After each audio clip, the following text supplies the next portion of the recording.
Welcome to the Tear Your Fucking Face Off podcast, such as it is. How are you? How's your week been? It's been pretty good, man. It's been busy, but yeah. First of all, just thanks for having me on and having the chat today. It's going to be a lot of fun. That's our first real face-to-face chat, at least virtually. I know we've all been talking in group chats, but it's always nice to get this more intimate feeling, right? Yeah. So, no. And it is good to properly put a face to a name as well, because absolutely. It's all been our flashy logos and stuff talking to each other for the past exactly. So, Exactly. You got it. Yeah, you got it. So Demons, where did the whole kind of idea come about, particularly the sort of jazz infusion style to your metal? Is this something that you did from the get-go, or have you has this been evolved out of many previous projects? Tell me where it all started. Yeah, so I mean, I think the biggest thing is like when growing up, I always had like obviously metal influences. That was my biggest kind of musical influence when I was small or growing up, and but then over time, when I was studying guitar, I studied jazz for 5 years with this guy, and he just like opened my world to all this jazz fusion stuff. So all of a sudden, and back in high school, I'll back up a little bit. I was a part of this progressive death metal band called Vigil, and we would like tinker with the ideas of throwing in little jazz interludes or things like that. Something just to kind of throw it off break a little it up. bit. Yeah, exactly. You got it. So kind of like you do in your stuff too, so just but little hints of it only. And then after that, I had like this long 10-year period where I didn't do anything because I was kind of starting off with my career. And like over those years, I think all these musical ideas were festering in the back of my head. And then when COVID hit, there was obviously not much to do.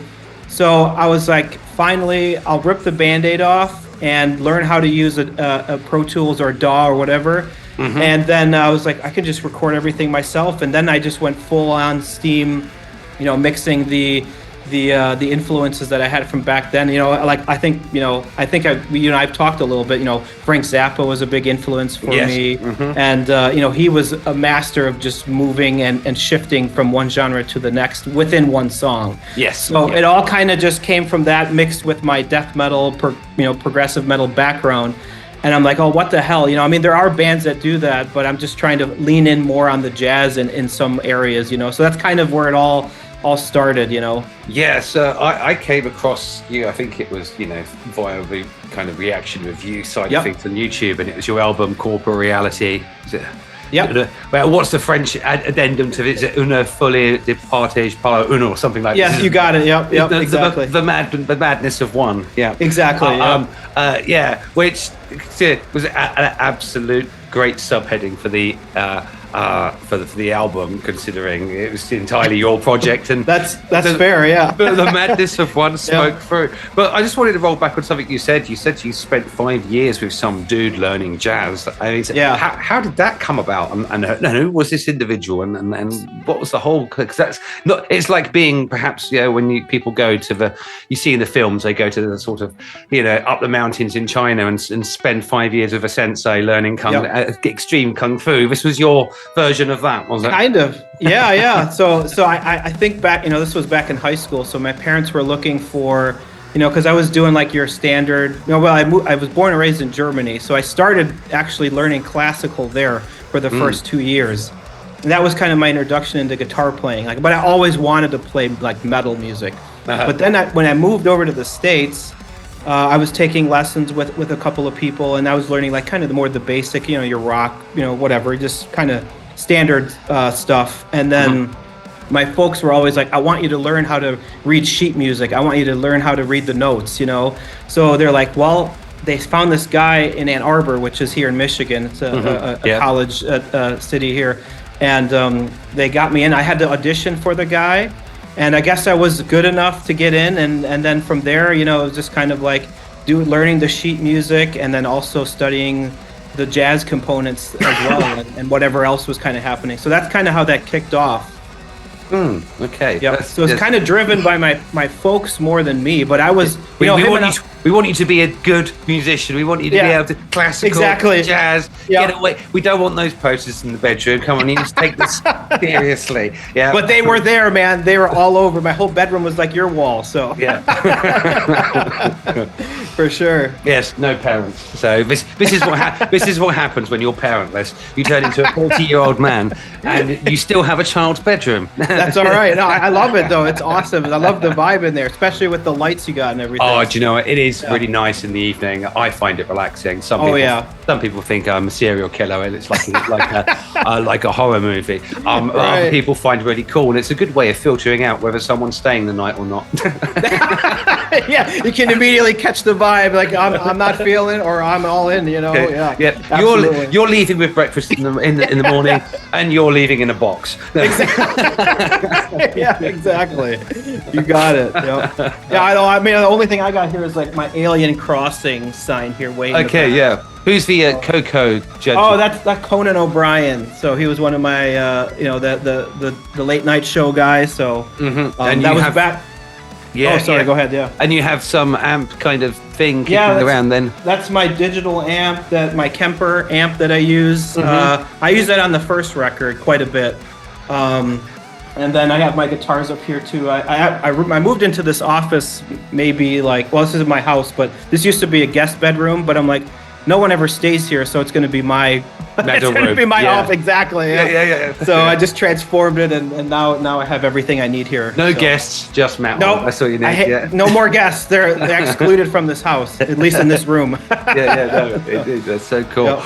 It's so cool. So how was? Because obviously that was my reaction to your first album, which I fell in love with it, and we started speaking like more regularly straight from the off then. And I'm not particularly kind of drawn towards jazz, like you touched on.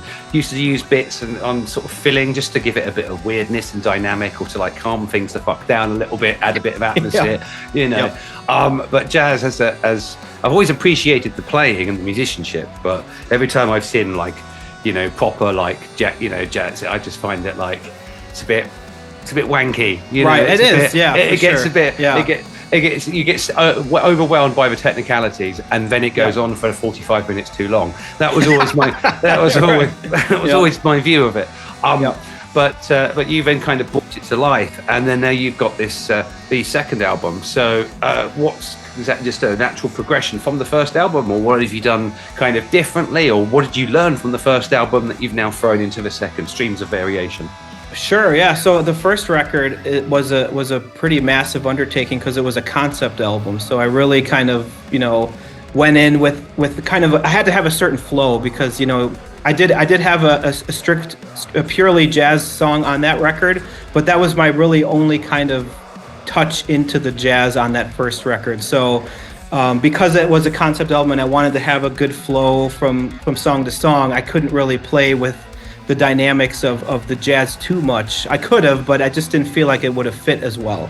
So with the new album, since each track is its individual, it sits in its own place, there's nothing that connects to it, I had more of a free flow to kind of go a little bit more wild. So, I have, there's 3 tracks on there. They're called Buch 1, 2 and 3. Those are the instrumentals, and those are all strictly jazz fusion with some tinges of metal in there a little bit, Yeah, they're very much set from the different other tracks. Yeah, exactly. I did listen to them as they were possibly intended or not intended as a book, 1, 2, and 3. And I was like, oh, this is like completely different, but it's impressive, and it enables the flow of the album.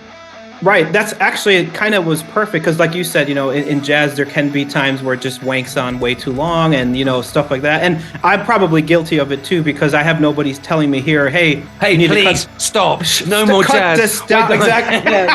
Exactly. Look, my wife's left. All the neighbors left. Even the cats have gone. Yeah. And the rats refuse to come anywhere. The saxophone solo has leveled the neighborhood. Yeah. It's been going on for 3 days. But no. So actually what kind of ended up working perfect for this new album was that because I have I think, and you mentioned it in the review, that this one I feel like is a little darker when it does hit the metal. like the more death metal songs. So this was a kind of good idea or I had the idea to break up the flow, because you need a breather at some point. I mean, obviously there's nothing wrong with going in 150 miles an hour for an hour straight on an album, but for me, I just like having I kind of use these as interludes in a way. Yes. Kind of break up, give you a little bit of a breather, but not enough so you lose the momentum. Kind of even thing, even the vampire has to exactly lift their head up for air. Exactly. Exactly. So I just had the opportunity to kind of go a little bit more in the jazz direction, just because I've never really. And hard to believe, but these are like my first true jazz songs that I've written, or jazz fusion, I should say, because jazz and jazz fusion are quite a bit different. Jazz fusion is more rock based. Like you have all the old 70s groups like Mahavishnu Orchestra and stuff like that, which is a little bit more rock and centric. So in this case, that's kind of what I was leaning into, and it kind of works. Just like I said, it gave me that ability to explore that area and kind of grow as a musician too. So I like taking on challenges, and that was kind of the whole reason I leaned into that a little bit more on this new album. And from doing the whole kind of sort of process, because this has all been done yourself. Yeah. What have been the sort of takeaway learnings and like pitfalls, or what tripped you up that you've now kind of got better at? I think just overall, it's definitely learning, how to edit and stuff like that in using your DAW or whatever tool you're using. So before, I had my buddy. He is like a professional sound engineer. So he did the first record for me, which was very convenient. Yes, that. So I was just like, here are my songs. Here are the sessions. You do your mojo magic, and I want we'll check it out at the end. Now this one, I had a little bit more engineering influence in the sense of. I did the vocal editing on this one. I learned how to use Melodyne, just to kind of pitch correct that. Oh, okay.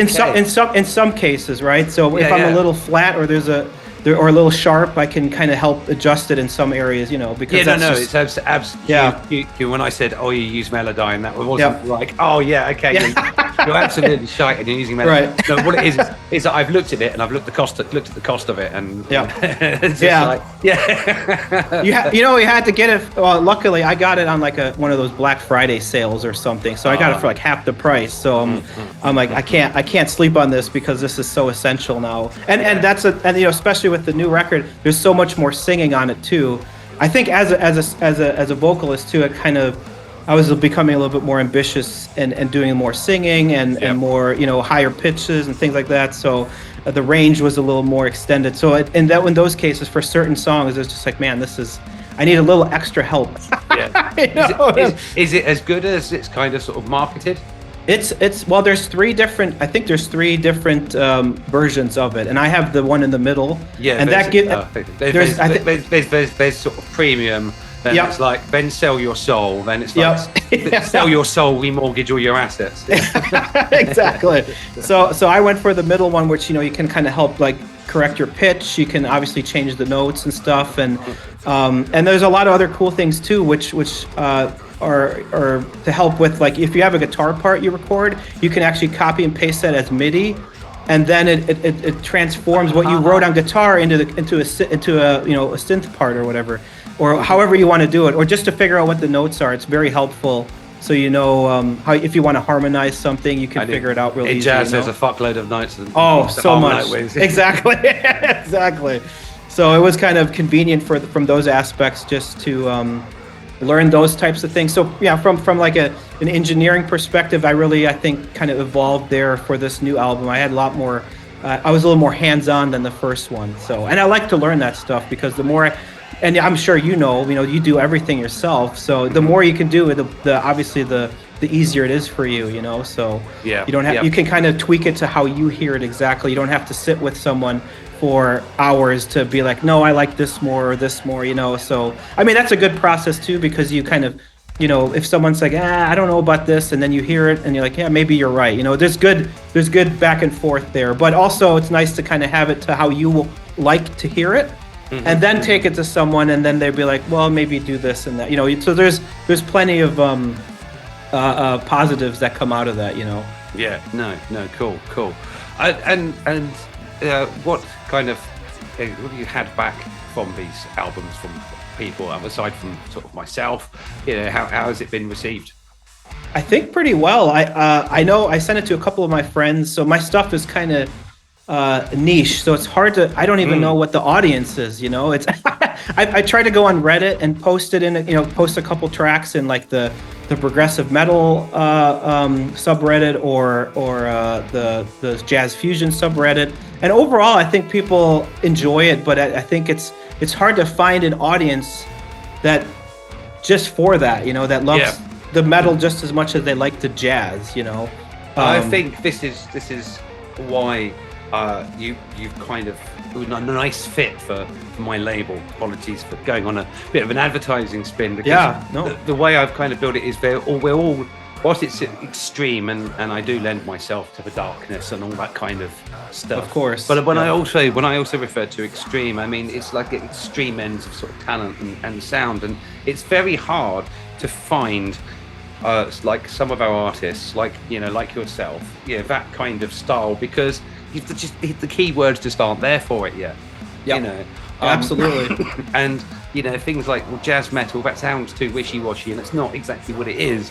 Right. And there's so much in the metal of just kind of we're like black symphonic or like jazz symphonic or like it doesn't quite work. I just don't think it's a great way of filtering out someone's taste. It's just like, this is fucking insanely talented, you can't label it, and that's why it's on our label, not yours. Right. Facebook.records.com. See, that was almost perfectly sounding, that I tripped myself up. But so that's the ethic, and it's absolutely great to have you on board. And also, go ahead. Go on. I was just going to say, I mean, that's what I really appreciate being on this label with you and all the other artists, because like you just said, like everybody has their own flavor, and it's just really cool that it's so unique, because you have like Famine, which is like this early 90s, late 80s, like death metal. I mean, it's just so cool, and it just has the production quality from that, and then your stuff, with like the symphonic black metal influences, and then your own thing. I mean, just everybody across the board it's just so cool to be, and like you said it best, it's great to have a home, for that kind of stuff. Yes, yeah. So it's like a home for us strays, Exactly. Us rejects, right? Right. There's the poor, underfed musicians that sit in their single rooms with their photos and their posters and non-parents, and EMI Records don't want them. So we've created a charity for them. That's right. Thanks for the record. Please donate X amount per month. For sure. Also, I don't know if you've come across. I don't actually know the gentleman. I've probably maybe just exchanged a couple of messages over the years. But have you heard of a guy called Etienne Pelosoff? I don't think I have. No. Okay, so it's jazz black metal. Really? Okay. And I think the story is I saw this pop up as like a paid ad, and I think the story is this was an EP was made as a demand. As part of a kind of like a university or a college like degree, like working theses kind of theses, not feces, thesis. Right. And so he decided to be kind of, I'm going to put black metal with jazz and stuff, and like quite traditional sounding jazz. Well, traditional to my ears. Right. And then actually did quite well out of it. I will have to forward you the link. Yes, please send me that, because there's. Yeah, go ahead. Sorry. And I was just going to say, and I'll put it in the bottom for anyone else kind of watching. Sure. Yeah, so carry on. No, I was just going to say, I mean, there's a lot of really interesting, I think, out of all the metal subgenres, and especially like in the 90s, early 2000s, the black metal genre really went avant-garde and experimental. I don't know if you ever listened to Ulver, but I've heard that name. Yeah. Ulver was like the straight, like second wave black metal. It's their album. The first was it the first or the third album, Nadin's Madrigal. It sounds like it was recorded in like a forest, through a tin can. It sounds I mean, like your old school black metal. And then after that, they went into like this electronica jazz route. I mean, it was just insanity. What they were doing. So yeah, that's awesome. You have to definitely send me that. I love that kind of stuff. No, absolutely. I say it's very, very rare that I sort of come across that thing, but I've been following this guy's story for the last couple of years, just sort of, on the fringes. You're right. I think actually, now I've got a label, I have to actually have a chat with him, see what he's doing. Hey, there you go. Whatever, I'm in Jazz Corner. Right. the jazz break room, right? For sure. So excuse me, I've quit smoking. Doesn't sound like it. It's the after effect, right? It's the after effect of, my lungs, they're like, we can live now. we should really get that corner over there working. What's all this shit coming out of me? Right? Shit out. Oh my God. It's like the morning team coming in after the night team before and going, what the fuck did they do here? It's me. Exactly. Yeah. How long have they been here? 40 years? Fucking hell. Right, come on then. No, I know, because you work in a kitchen too. I used to work one as well back in the day. And I know there were nights when there was like a crazy night before and I come in the morning and it's completely trash. You're like, I got to clean all this shit up now. So I get exactly what you mean. Yes, I forgot where I was. That was it. Before I was coughing my lungs up, or my one working lung. What's next for you? What are you working on next? Well, right now I'm actually I'm already 10 songs deep in the next LP. So I usually have these sparks of inspiration where I don't want to stop and since this has been released, I've been just chugging along, and this new stuff that I'm writing is even more experimental. I go down some more electronica routes, but mix that with metal too. So it's just kind of evolving in that way to see where the sound kind of takes me. I could kind of hear that in the streams of variation. There was a little bit more sort of like twinges of sort of electronic sort of ambience and stuff. It just little touches of it, and it's like you can sort of hear the development, Yeah, absolutely. And it's funny because one of my favorite artists in the electronica scene is William Orbit. I don't know if you ever listened to him. Yeah. Mm-hmm. And his early 90s stuff was just this really cool, like down-tempo electronica stuff. And then he actually ended up working on Madonna's Ray of Light, believe it or not. Yes. Which, I'm going to out myself, is one of my favorite albums ever. It's fucking amazing, by the way. It is absolutely sick. It is. Yeah, I do love that. I did love that album. I still do. I haven't given it a listen to a while, but when Frozen came out and she had the completely massive image change and everything. And it was all downhill after that. That was pretty much it. But man, what an album, and just the music and the stuff that guy writes, just the vibe. I love that stuff. So that's really kind of rubbed off on me. Have you heard any like Vangelis or Tangerine Dream or? Tangerine Dream is amazing. Yeah, I love that stuff. Yep. This was my entrance into sort of music as a composer, was stuff like Mike Oldfield, Tangerine Dream, Vangelis, Michel Jarre. Jeff Wayne's musical version of the kind of the War of the Worlds. Yep. All that. So that was me, but then I just tagged on sort of Pink Floyd to the end of that. Right. And that was where I was when I was at like 15, 16 years old. Right. Yeah. When I literally walked into a record store, and I'd been earning as a I'm not even a chef yet, not really. I was doing bits in the kitchen. But I was earning very well, and I didn't have any bills, so I got spent on luxuries. And I just walked past the kind of metal section, having got a little bit into some of like early Marilyn Manson stuff, and I liked a bit of Iron Maiden, but I saw this album by Cradle of Filth and bought it on the basis of the cover. And and back in the day, you could literally go into it and you could take the booklet out and read the booklet.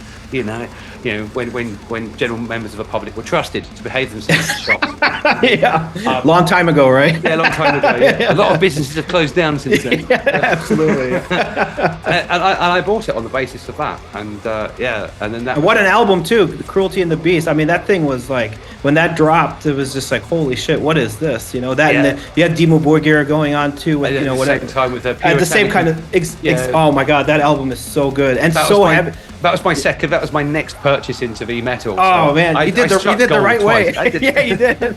You really did. Those two are just like such groundbreaking albums. I remember listening to, because I had a CD player kind of Walkman thing. I remember buying Puritanical whatever euphoric resentful here album, and the first track on that is Fear and Wonder, you know. Oh, the opening and I remember listening to that on the way home, and literally I could even feel it now. Goosebumps going absolutely everywhere, and I was just like, I've not heard anything like this before. And it's like the first time you do something like cocaine, that feeling, you never quite get that. It's true. Get that feeling. That's how, you know, for me, when I first heard Dream Theater too, like, you know, back, like the first time I ever even heard of the band, I think I heard, it's off of Images and Words, Metropolis Part 1, you know, and I was like, what the hell is this? You know, how are they playing like that? You know, I couldn't even piece it together in my 12-year-old brain at the time or whatever. So, well, I discovered them quite late. I think, in my mid-20s or something, I bought a free CD live version. Live from Budokan, is it? No. Oh no, is that the Metropolis? Yeah, the live scenes. That's live it. Scenes. I mean, once, and I got into that, and it was just like, this is a bit Pink Floydy, and then it all went kind of kicked into the, and I was just like, sold. Yeah. And I went backwards, and I got the albums from whence some of these songs came, and it's like, no, I don't like the production sound of that song, because it just that's how I remember it. Right. That live CD. Oh yeah. And that still is kind of one of my top plays now out of them. For sure. But, I mean, that says a lot when the live version is better than the recorded version, or like the album version. You know, it's just. That's when you know you have a killer band, you know, and that's it. Yeah. Normally it's like, did you see the video of that live, you know? That's like those Shreds videos, if you ever seen those, you know, where it's just like complete chaos. It's like, what happened there? Everybody had a couple too many to drink and then just went on stage, and it just sounds like a bomb went off, you know. Okay. Well, we wanted to sort of messages to like people watching this that might be stuck in their sort of, you know, slightly isolationist type of genre. Not saying that that's jazz, of course, right? But you know, you see, what's your kind of message to them to kind of keep them on the path, keep them, you know, stuck with their music? Yeah, so I think, you know, obviously for metal outsiders listening in, you know, for jazz or whatever genre it may be, the biggest hang up usually is with, you know, especially the more extreme metal, are the vocals. You know, I can't do it, you know, that's just too much for them. But what I say is, like, don't view it as just somebody screaming. View it as kind of its own separate instrument, which obviously is your voice anyway, but it just adds to the aggression of the song, you know, because if you, I mean, you just can't listen to Dying Fetus and have somebody sing over that, right? It's just not, it's not going to translate. So my thing is just like, if you can just view it in that way, it's just like more of it adds to the intensity of the song from the more metal perspective, you know.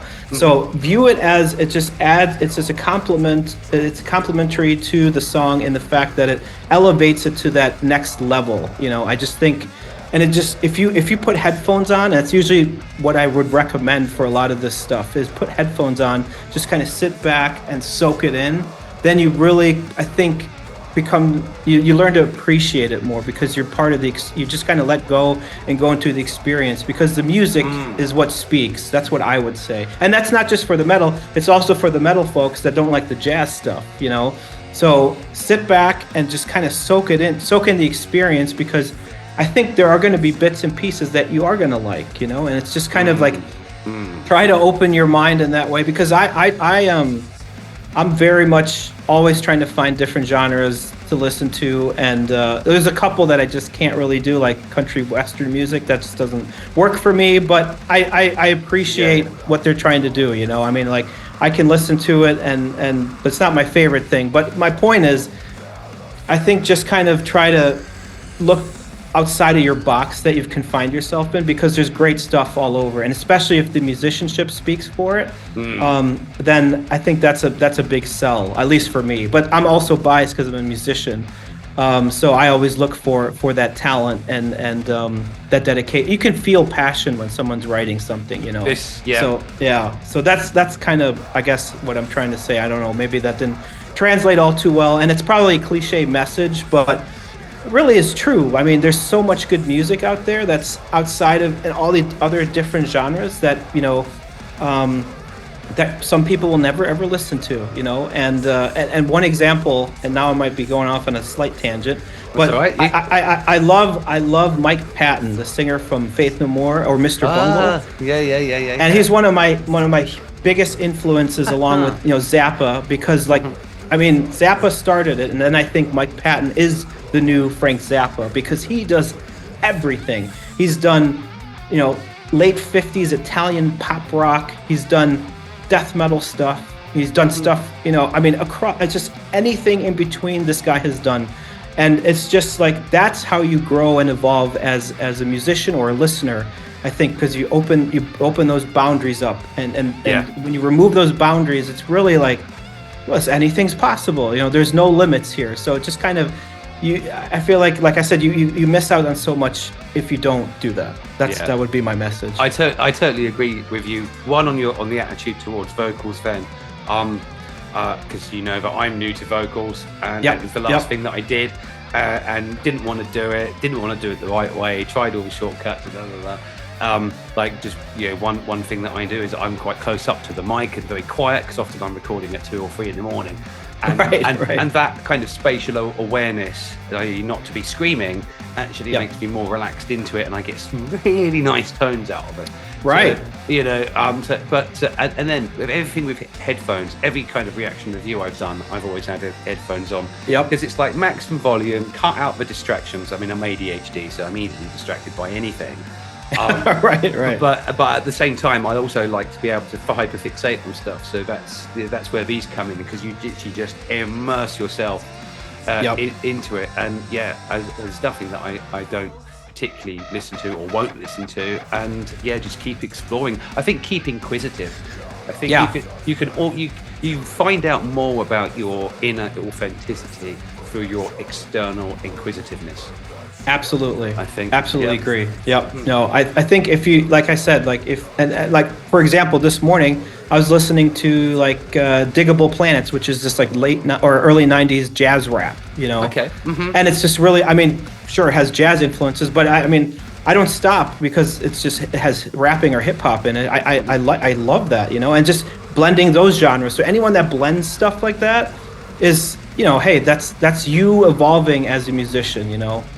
Because you pick up things from the best players in all the different genres. That's, I guess, the best thing. You know, what works for you, and also what doesn't. Exactly. Yep. Exactly. I accidentally bought a Cypress Hill album, double album, called Skull and Bones. Skull and Bones. Yeah. But I wasn't even aware of who Cypress Hill were, because I was that young and that metal orientated. But it just so happened the second CD happened to have like a heavier version of their songs. The rock stars, or want to be a rock superstar.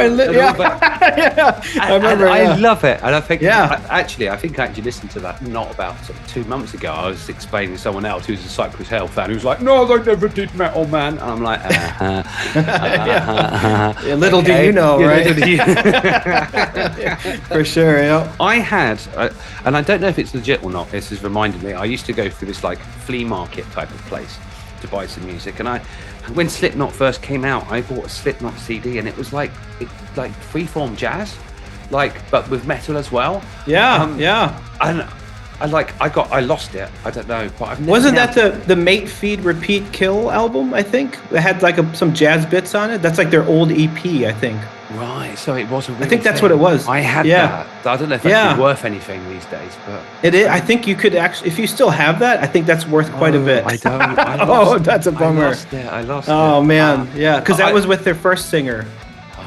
Because all these years on, I thought it was probably a fake. It was pretty. No. Bullshit. They did. I thought it was like some the record shop had basically gone, oh well, this band's probably at the moment. Yeah, sit out a sleeve and CD in a video. Right. You know. Yep. For sure. No, that stuff was wild because that EP, like it mixed a little bit of jazz and it had some death metal influence. I mean, it had some death growls on the Slipknot song, which is like, what the hell, you know? Now compared to what they do now, you know. So yeah, absolutely, yeah.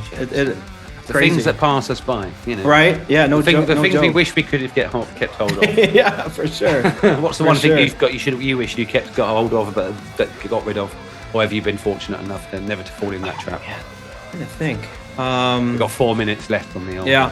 I can't think of anything directly right now, but it's probably some old, like, when YouTube was first starting, there was so much like live footage from bootleg footage from certain bands, and I wish that stuff would be around, because I know, you know, the older YouTube gets, the more they purge old accounts and stuff, you know.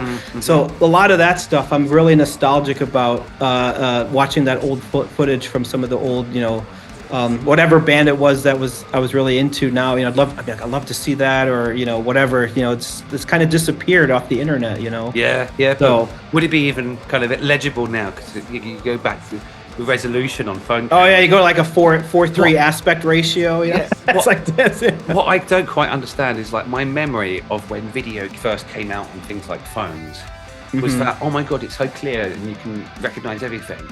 Where when you actually look back, if you look at it in today's times and you see something on video on YouTube or something, and you look at this thing and you think, how did we even make out what was that? But it was but back then it was crystal clear. But today it's also crystal I know. So it's crazy. Are our eyes and our brains, or is it just one big trick? Is there actually no such thing as a megapixel variation between cameras, and it's just, I don't know. I know. It's one of those weird things I spend too much time thinking about. That's probably a reasonable explanation. It's true. Like how quickly we adjust to technology, like evolving, you know. And then if you look at something even from 3 years ago, you'll be like, oh, that's not how it looks now. You know, it's just crazy how fast things evolve. Indeed, and speaking of technology evolving, I've been jumping on the whole TikTok thing, and that's been going exceedingly well. You've jumped on a few times and enjoyed the show. So I did, So I think we will call this kind of interview an end. For anyone watching, obviously filter through the website, Demons, check out the fantastically grandiose sort of range of playing ability and skill and jazz and genre bending elements to both of the albums, and come and join us on a live where we kind of introduce new music and all have a bit of a chat. And you know, there isn't one of those that hasn't gone down well yet.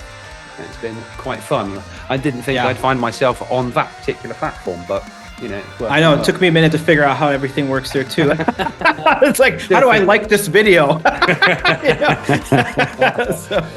I feel you. We'll still be doing it at 80, you know. So yeah, exactly. Yeah, that's my plan. That's my plan. Well, agreed. Steve, it's been absolutely fantastic having you on. I'm sure we'll kind of have another conversation like this again in the future, because there's constantly evolving stuff. And there we go. You have absolutely the rest of your weekend. Yeah, thanks for having me on, Ben. This has been such a blast. Anytime you have, we should do one where we all have like a big chat. That'd be, I don't know, it might be hard to do, but that'd be a lot of fun just to meet all the other people on video and stuff. Yes, so, a bit of a group meeting. Yeah, exactly. Yeah, Face Flipper Records quarterly general meeting. You got it. Yep. You got it. Yeah. Excellent. Right, less than a minute, so I'm going to pack up. All right, thank you so much, buddy. And thanks for watching, people. Thanks, you too, man. Have a good one. You too.